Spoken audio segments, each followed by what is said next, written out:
బ్రహ్మచారి నుంచి సన్యాసి అయ్యేటప్పటికి ధర్మం మారిపోయిందంతే. బ్రహ్మచారికి అద్దం చూసుకోకూడదు ధర్మం, ఒక స్త్రీని భార్యగా చూడకూడదు ధర్మం.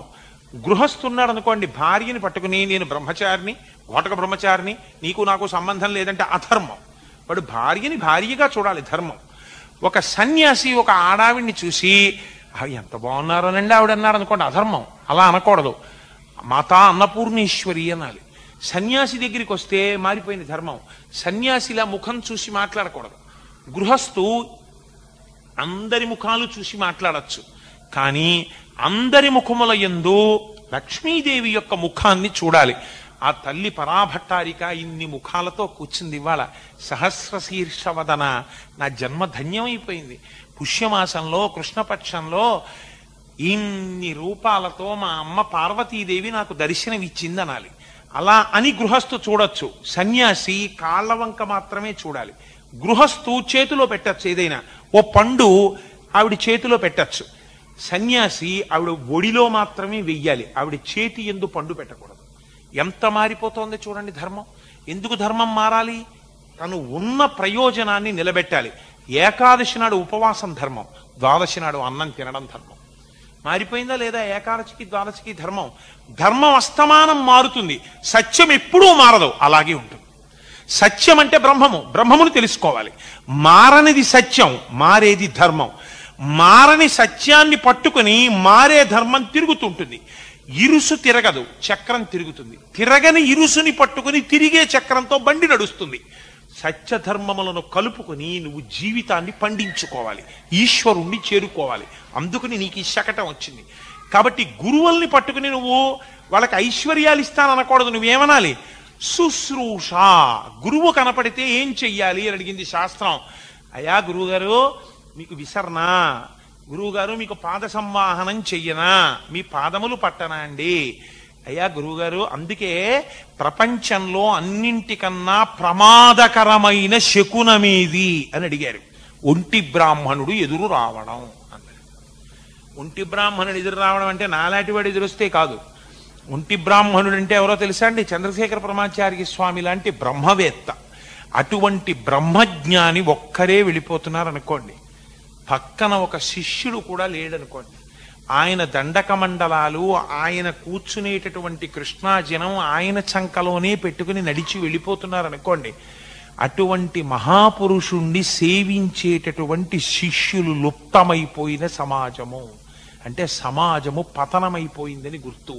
ఒంటి బ్రాహ్మణుడు వచ్చాడు, వెనక శిష్యులు లేరంటే ఇవాళ బ్రహ్మజ్ఞానమునకు విలువ లేదు. ఇది సమాజపు ప్రమాదపోకడకు సంకేతము.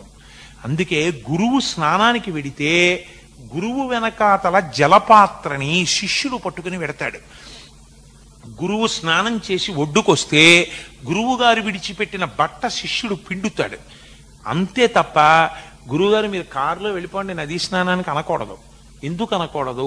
గురువు శుశ్రూషకి మాత్రమే వశుడవుతాడు. గురువున్ శుశ్రూషయా. అందుకే విశ్వామిత్రుడు ముందు నడిచాడు, రాముడు వెనక నడిచాడు.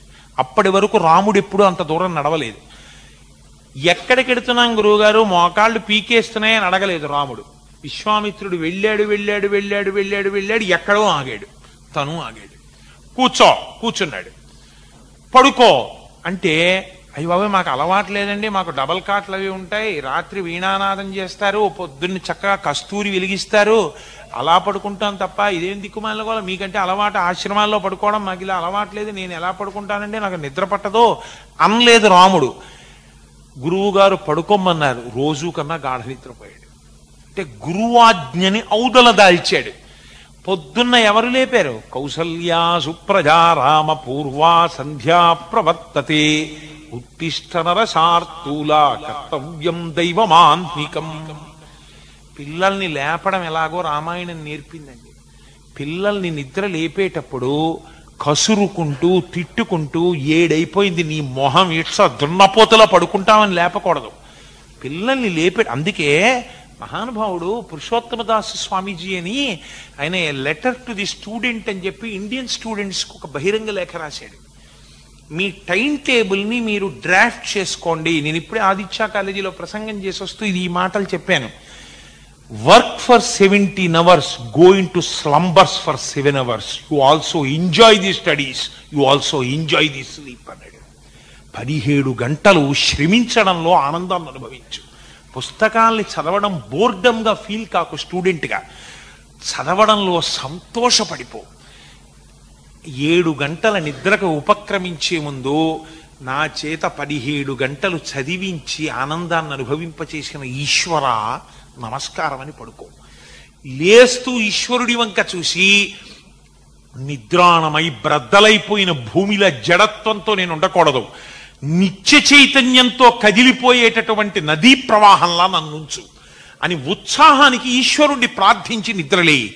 ఇలా ఉండడానికి పిల్లల్ని లేపాలి. సూర్యోదయం అయిపోతోంది, తొందరగా లేచి స్నానం చేసి సరస్వతీదేవి యందు ప్రార్థన చేయి, వెళ్ళి శ్లోకం చదువు. సూర్యోదయం అయిపోయిన తర్వాత పూజామందిరంలోకి వెళ్ళడం, సూర్యోదయం కాకుండా లే అని మీరు ఒక ప్రబోధముతో లేపాలి నిద్ర లేపేటప్పుడు. తప్ప లేవండి లేవండి అని లేపకూడదు. నిద్ర లేపడానికి ఒక ధర్మం ఉంది, అందుకే ధర్మమును పాటించాలి. విశ్వామిత్రుడు ధర్మం పాటించాడు. కౌసల్యా సుప్రజారామ పూర్వా సంధ్యా ప్రవర్తతే. సూర్యోదయం అయిపోతుంది, అందుకుని లే. కానీ ఎందుకు లేస్తావు? ఏదో తెల్లారిపోతోంది అందుకులే. నువ్వు ఇప్పుడు నాకు నీకు పనే ఉంది, వస్తే తాటకొస్తే అప్పుడు లేపండి గురుగారు ఇప్పటి నుంచి, ఎందుకంటే బాబో ఏదో కాసేపు పడుకుంటాం. అంతఃపురంలోనూ తినేస్తారు ఎక్సర్సైజ్ చేయమని, మీరు కూడా తినేసి ఏముందండి బాబా అంతగా తాటకొస్తే చప్పుడు అవుతుంది కదా అప్పుడు లేస్తానులేండి, మీరు మమ్మల్ని తినేయకండి, కాసేపు మీరు అలా కూర్చొని కృష్ణారామ అనుకోండి మేము ఇలా పడుకుంటాం అన్నాడు అనుకోండి రాముడు. రామాయణం ఎందుకండి మీకు నాకును? విశ్వామిత్రుడు ఎలా పిలవాలో అలా ఆయన పిలిచాడు. ఆయన ఉత్తిష్ట నరశార్దూల. ఇప్పుడు దేనికొచ్చావు? రాక్షస వధకొచ్చావు. నరుల పట్ల శార్దూలము వంటి వాడివి, నడువడి నేర్పడానికి వచ్చావు. నువ్వు ఆ సూర్యోదయానికి నిద్రపోవలసింది లే. నరశార్దూల దేనికి లేవాలి? కర్తవ్యం దైవమాహ్నికం. పూర్వ సంధ్యయందు లేచి ఈశ్వరారాధన చెయ్యాలి. అందుకని లే రామా. ఆనాటి నుంచి ఈనాటి వరకు అదే ధర్మం. ఎందుకు నిద్ర లేవడం అంటే, నిద్ర లేవగానే బెడ్ కాఫీ ఎంత బాగుంటుందోనండి, మొహం కడుక్కోకుండా కోసం కాదు, ఈశ్వరారాధన కొరకు నువ్వు నిద్రలేస్తున్నావు. పూర్వాసంధ్యా ప్రవర్తతే ఉత్తిష్ట నరశార్దూల కర్తవ్యం దైవమాహ్నికం.